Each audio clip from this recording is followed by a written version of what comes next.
नमस्कार मित्रांनो, सबस्क्राइब करा आपल्या यूट्यूब चॅनलला आणि प्रेस करा घंटेचं बटन आपल्या आवडीचे व्हिडिओ सर्वात आधी पाहण्यासाठी। तर मित्रांनो, आजच्या आपल्या कवितेचं नाव आहे पाऊस आणि तू। चला तर मग उशीर न करता कवितेला लगेच सुरुवात करूया।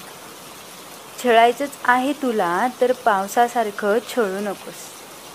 छळायचंच आहे तुला तर पावसासारखं छळू नकोस। एकदा बरसल्यावर मात्र त्याच्यासारखं वळू नकोस।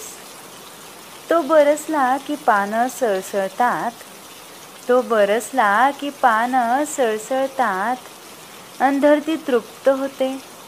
ऐनभरात तूही पावसासारखी लुप्त होते। मग चालतोच खेळ लपाछपीचा, मग चालतोच खेळ लपाछपीचा। कधी तू चिडतेस तर कधी तो चिडतो आणि सुरू होतो डाव रडीचा।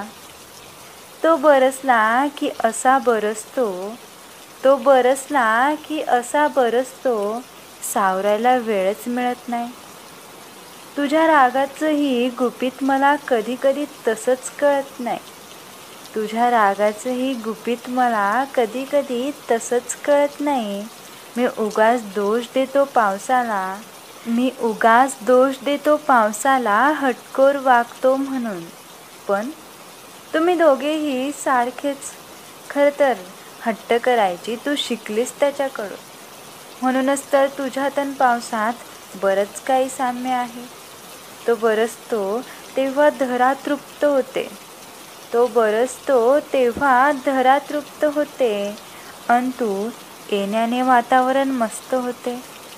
कधी कधी तो असाच भाव खातो, कधी कधी तो असाच भाव खातो। नेमका अडकतो ढगात जाऊन, सारखंच वागणं तुमच्या दोघांचंही। पाऊस आणि तुझ्यात बरंच साम्य आहे, पाऊस आणि तुझ्यात बरंच साम्य आहे। म्हणूनच ग सखे मला दोघेही मान्य आहे। तर मित्रांनो, तुम्हाला याची आपली छोटीशी कविता आवडली असेल तर व्हिडिओला लाईक करा, शेअर करा आणि अशाच आणखी नवनवीन व्हिडिओसाठी आपल्या चॅनलला सबस्क्राईब करायला विसरू नका। धन्यवाद।